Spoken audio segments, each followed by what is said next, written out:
ओम नमः शिवाय। अध्याय 11वां विद्येश्वर संहिता।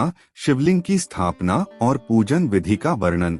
ऋषियों ने पूछा, सूत जी, शिवलिंग की स्थापना कैसे करनी चाहिए तथा उसकी पूजा कैसे, किस काल में तथा किस द्रव्य द्वारा करनी चाहिए। सूत जी ने कहा, महर्षियों, मैं तुम लोगों के लिए इस विषय का वर्णन करता हूँ, इसे ध्यान से सुनो और समझो। अनुकूल एवं शुभ समय में किसी पवित्र तीर्थ में, नदी के तट पर, ऐसी जगह पर शिवलिंग की स्थापना करनी चाहिए जहां रोज पूजन कर सके। पार्थिव द्रव्य से, जलमय द्रव्य से अथवा तेजस द्रव्य से पूजन करने से उपासक को पूजन का पूरा फल प्राप्त होता है। शुभ लक्षणों में पूजा करने पर यह तुरंत फल देने वाला है। चल प्रतिष्ठा के लिए छोटा शिवलिंग श्रेष्ठ माना जाता है। अचल प्रतिष्ठा हेतु बड़ा शिवलिंग अच्छा रहता है। शिवलिंग की पीठ सहित स्थापना करनी चाहिए। शिवलिंग की पीठ गोल, चौकोर, त्रिकोण अथवा खाट के पाए की भांति ऊपर नीचे मोटा और बीच में पतला होना चाहिए।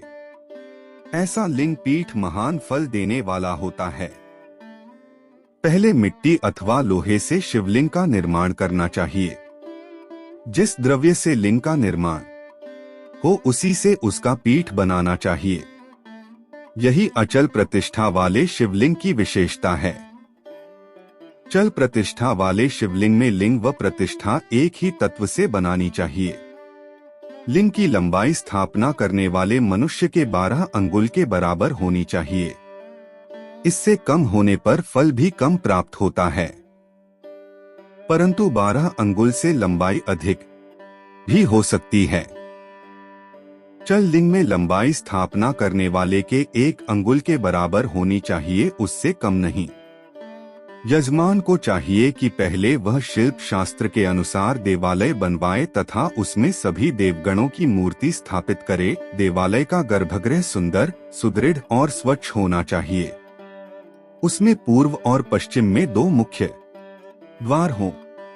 जहां शिवलिंग की स्थापना करनी हो उस स्थान के गर्त में नीलम, लाल, वैदूर्य, श्याम, मरकत, मोती, मूंगा, गोमेद और हीरा, इन 9 रत्नों को वैदिक मंत्रों के साथ छोड़े।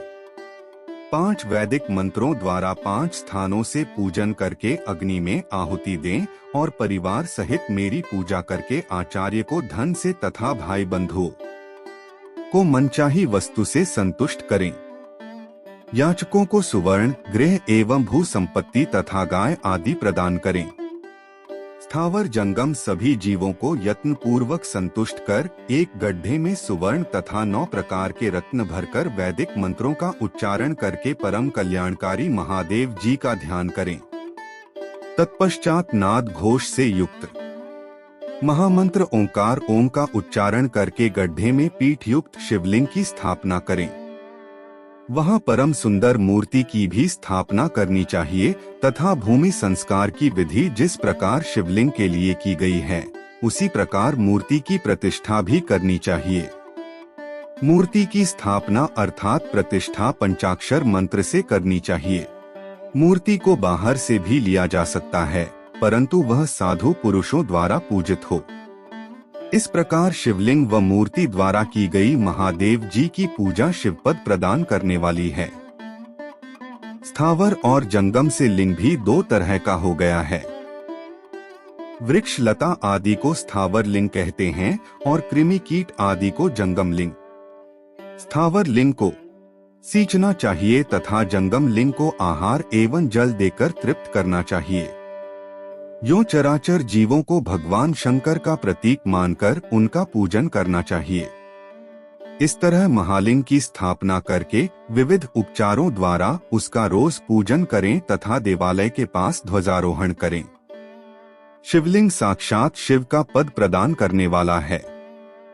आवाहन, आसन, अर्घ्य, पाद्य, पाद्यांग, आचमन, स्नान, वस्त्र, यज्ञोपवीत, गंध, पुष्प, धूप, दीप, नैवेद्य, तांबूल, समर्पण, नीराजन, नमस्कार और विसर्जन, ये 16 उपचार हैं। इनके द्वारा पूजन करें। इस तरह किया गया भगवान शिव का पूजन शिवपद की प्राप्ति कराने वाला है। सभी शिवलिंगों की स्थापना के उपरांत, चाहे वे मनुष्य द्वारा स्थापित, ऋषियों या देवताओं द्वारा अथवा अपने आप प्रकट हुए हों, सभी का उपर्युक्त विधि से पूजन करना चाहिए, तभी फल प्राप्त होता है। उसकी परिक्रमा और नमस्कार करने से शिवपद की प्राप्ति होती है। शिवलिंग का नियम पूर्वक दर्शन भी कल्याणकारी होता है। मिट्टी, आटा, गाय के गोबर, फूल, कनेर पुष्प, फल, गुड़, मक्खन, भस्म अथवा अन्न से शिवलिंग बनाकर प्रतिदिन पूजन करें तथा प्रतिदिन 10,000 प्रणव मंत्रों का जाप करें अथवा दोनों संध्याओं के समय 1 सहस्र प्रणव मंत्रों का जाप करें। इससे भी शिव पद की प्राप्ति होती है। जप काल में प्रणव मंत्र का उच्चारण मन की शुद्धि करता है। नाद और बिंदु से युक्त ओंकार को कुछ विद्वान समान प्रणव कहते हैं। प्रतिदिन 10,000 पंचाक्षर मंत्र का जाप अथवा दोनों संध्याओं को 1 सहस्र मंत्र का जाप शिव पद की प्राप्ति कराने वाला है। सभी ब्राह्मणों के लिए प्रणव से युक्त पंचाक्षर मंत्र अति फलदायक है।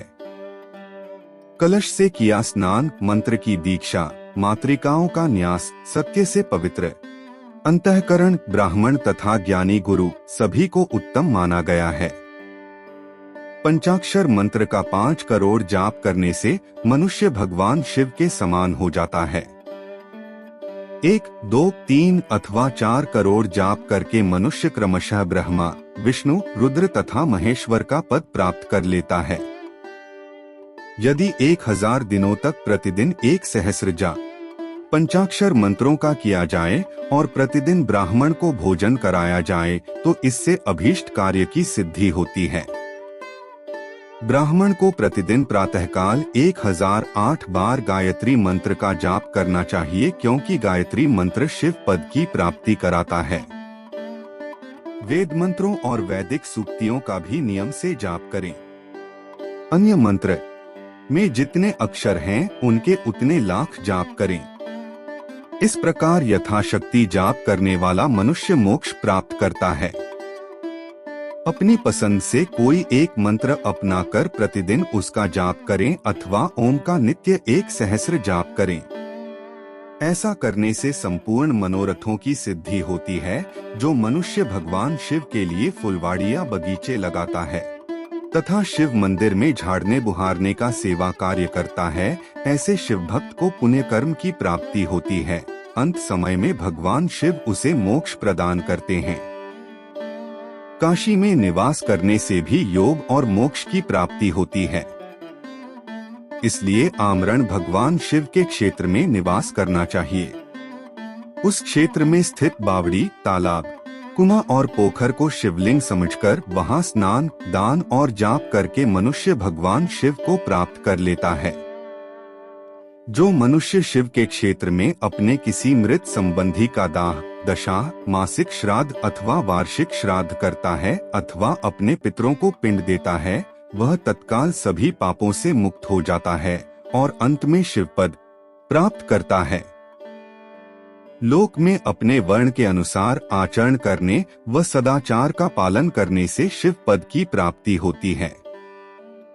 निष्काम भाव से किया गया कार्य अभीष्ट फल देने वाला एवं शिव पद प्रदान करने वाला होता है। दिन के प्रातः, मध्याह्न और सायं 3 विभाग होते हैं। इनमें सभी को एक एक प्रकार के कर्म का प्रतिपादन करना चाहिए। प्रातःकाल रोजाना दैनिक शास्त्र कर्म, मध्याह्न सकाम कर्म तथा सायंकाल शांति कर्म के लिए पूजन करना चाहिए। इसी प्रकार रात्रि में 4 प्रहर होते हैं, उनमें से बीच के 2 प्रहर निशीथ काल कहलाते हैं। इसी काल में पूजा करनी चाहिए, क्योंकि यह पूजा अभीष्ट फल देने वाली है। कलयुग में कर्म द्वारा ही फल की सिद्धि होगी। इस प्रकार विधि पूर्वक और समयानुसार भगवान शिव का पूजन करने वाले मनुष्य को अपने कर्मों का पूरा फल मिलता है। ऋषियों ने कहा, सूत जी, ऐसे पुण्य क्षेत्र कौन कौन से हैं, जिनका आश्रय लेकर सभी स्त्री पुरुष शिवपद को प्राप्त कर लें? कृपया कर हमें बताइए। अगर आप चैनल पर नए हैं तो वीडियो को लाइक और सब्सक्राइब करना ना भूले और कमेंट में ओम नमः शिवाय जरूर लिखे। धन्यवाद।